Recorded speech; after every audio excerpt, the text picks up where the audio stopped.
my name is Katie and welcome back to my channel. Today we are doing part 3 of my Vengeful Villains series. This little mini series on my channel is in honor of Vengeful by VE Schwab, which is coming out on September 25th. This is the sequel to Vicious, which is one of my most favorite books ever because it's just so freaking cool. If you don't know, Vicious follows Eli and Victor, who are college roommates. They basically share a research interest and they discover that near-death experiences causes people to develop extraordinary abilities. 10 years later, they are arch enemies and hate each other. As we follow their story, we learn what happened to turn them into enemies and how far they will go to exact revenge. So you can check out my video where I talk about my top most hated villains and my top most loved villains, and today we're going to be talking about my top morally gray characters. These are the characters that fall in between being complete villains but yet they're not quite heroes either. They reside in that gray area that makes them not quite all that good but also not quite all bad, and I think that these typically are the most interesting characters in literature. There's really so many interesting things that happen with a morally gray character, and I'm so excited to talk about these characters, and I'll be saying whether or not I feel like they fall right in the middle of morally gray, if they're more towards the bad side or more towards the good side. So with that, let's just get into it. And again, I'm going to try and be keeping these videos as spoiler free as possible, but in the case where a spoiler is necessary to fully discuss a character and their arc, I will be putting a spoiler warning on the screen, so just be on the lookout for that because you don't want to get spoiled for anything. First morally gray character that I want to talk about today is Holland from the Shades of Magic series by VE Schwab. Now in this book, we think he's the big bad guy, but as time goes on, it gets a little murky whether or not he is the villain. A darker shade of magic follows Kel, who is a special type of magician known as an Antari, meaning that he has the power to travel between parallel worlds. We have Red London, which is full of magic, Grey London, which is our normal everyday world that we live in, White London, where the magic is dying, and Black London, which has totally been consumed by magic and is a dead world. In Grey London, Kel encounters Lila, who steals something vital from him that he must get back at all costs. This is one of my favorite series of all time, and I'm so excited to be talking about Holland today. And I'll be holding up A Conjuring of Light because I think this is the book where he gets the most interesting treatment, and that's him on the cover. So from here on out, it's gonna be a spoiler zone. Basically, Holland, in the first book, we think he's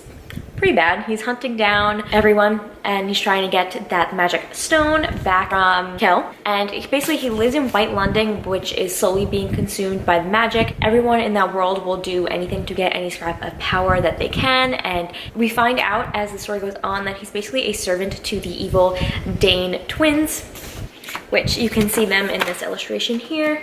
They're all like white like that. Oh, and here's a picture of Holland. They're basically all white like that because they have found a way to rule this London and bind as much power as they possibly can to themselves. And since Holland is an Antari, they bind him to their will, and they basically manipulate him into doing all these evil things, and he gets banished to Black London. However, he does not stay there. He's back, and as the series goes on, and especially in A Conjuring of Light, he actually works with Kel and Lila to help defeat this dark magic, and we find out in the end it was just all for a love of his homeland and wanting to better the lives of the people that live there. And there's this beautiful scene in the end with him, involving him just like lying in the grass in White London, and it's just so heartbreaking. Okay, spoiler time over. So I definitely think that Holland is more on the bad side of the morally gray scale, but he does do some things to redeem himself, and in the end he just has a really good character arc. Next up on the list, we have Jude from The Cruel Prince by Holly Black. When Jude, a human girl, was 7, her and her sisters were kidnapped by a fae prince and brought to the fairy realms. They were then raised up as mortals in a land of immortal, mischievous, conniving, scheming fairies. Jude, however, decides that she wants some power of her own and goes out on a quest to earn her place as a mortal in the fairy court. The reason that I think that Jude is a morally gray character is even though she does things for like the love of her family and will do anything to protect her siblings, she does some very questionable things in her quest for power, and that makes her one of the more intriguing characters to me because she's this mortal girl in an immortal world and she's totally outmatched, but she tries to outwit and outmanipulate everyone into getting power for herself, and it is such an interesting journey to watch a power-hungry young girl. And I think a lot of time that may be why people criticize Jude's character, because they didn't like the power-hungry aspect of her, but I thought it was so interesting and so unique. We don't normally see women in YA literature that are just as conniving and ruthless as Jude. So while I do think that she does have good intentions and she's maybe more towards the middle of the morally gray scale, a little bit on the good side because she does a lot to protect her family, and she, you know, has a reason to be pissed because the man that raised her as his own killed her real parents. So that's kind of a bummer. But I do think that her scheming for power makes her a really compelling morally gray character.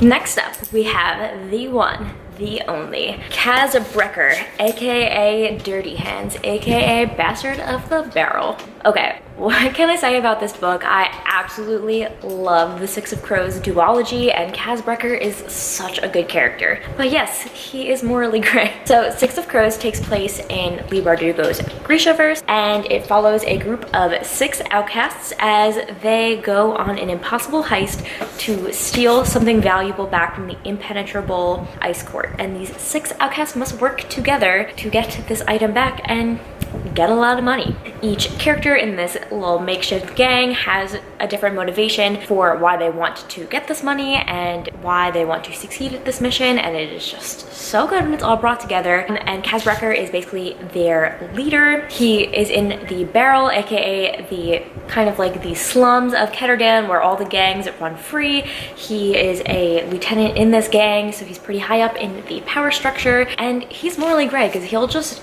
do pretty insane things to get done what needs to get done. He's very dark and mysterious, always wearing a long coat with his black gloves and his crow-headed cane, and he creates this image of himself as this like big bad guy to be feared. But what I love about his character is he has such a complex backstory that makes him the way that he is, and basically his fight for survival in this city that tried to tear him apart. And even though he acts like he's this conniving, scheming person, he will do anything that he can for the people that he cares about, even if he won't admit that he cares about them. He can be cold-hearted and ruthless and will take any job that he can if it thinks that it will benefit him. And he always likes to be in control, but underneath that all, he definitely does care about people, and he has a secret soft side. So that's why Kaz Brecker is on my morally gray characters list, although he's kind of in the middle, but I'm gonna put him more towards the good guy side because I love him. But yeah, one of the most intriguing things about him is his backstory and just how he interacts with everyone else, and it's so good. If you haven't read this book yet, please do it. It's amazing. And look at those black sprayed edges. Can I even make a video about morally gray characters without mentioning this next character? The next character that I'm going to talk about is Snape from Harry Potter, and I'm specifically holding up Harry Potter and the Half-Blood Prince because you know there's a lot of stuff that goes on with Snape in this book and the Deathly Hallows. And yeah, I mean, the Harry Potter fandom as a whole hated Snape forever. I mean, from book 1. He is Harry's potions teacher. He's the head of the Slytherin house. He is so horrible to Harry and is really mean to him. Yeah, you just think that he sucks until like this book. And I'll put spoiler warning here if you haven't read the Harry Potter series. Find out in Half-Blood Prince and in Deathly Hallows that Snape and Harry's mother Lily were childhood friends, and Snape was in love with Lily. However, Lily did not approve of Snape's dark magic leaning, and she decided to marry James Potter, and you know, Harry's parents were murdered. So because of his love for Lily, Snape turned on Voldemort and basically was acting as a double agent. So we think that a Death Eater, and then we find out he's actually working with Dumbledore. At the end of this book, he kills Dumbledore, but then in Deathly Hallows, we find out that was planned because Dumbledore was dying anyways, to make sure Voldemort knew that Snape was a loyal Death Eater. Several instances throughout the Harry Potter book, we think that Snape is doing something bad to Harry, but he's actually trying to protect him. The famous line in this book is when Dumbledore says, after all this time, and Snape goes, always, meaning that he never stopped loving Lily and looked out for Harry, protecting him. However, I think there's a lot of controversy surrounding Snape because when that revelation first came about, people were like, oh, you know, Snape was actually a good guy this whole time. And I'm gonna argue that Snape kind of falls on the bad side of the morally gray character scale. I think that he, while overall did fight for the side of the good guys, like that doesn't excuse how horribly he treated Harry, because he was like pissed that he looked like his father and he hated his father, and like he was mean and cruel to him throughout the years. Even though he did protect him, it wasn't because he actually really like cared about Harry that much. It was because he loved his mother, and the only reason he left Voldemort wasn't because he wanted to be good, it was just because he was mad that Voldemort killed a woman that he loved. And so it's not like he had this intrinsic motivation to be good, he just ended up on the good side because of extenuating circumstances. And so yeah, he's a very complex and interesting character to talk about, but overall, like, you know, it's a really interesting conversation to have about Snape. Let me know in the comments down below what side of the morally gray scale you think Snape falls on, whether that's if he's more of a good guy, right in the middle, or more of a bad guy. And finally, the last character that we're going to talk about to wrap up this whole entire Vengeful Villains series is none other than Victor Vale from Vicious by VE Schwab.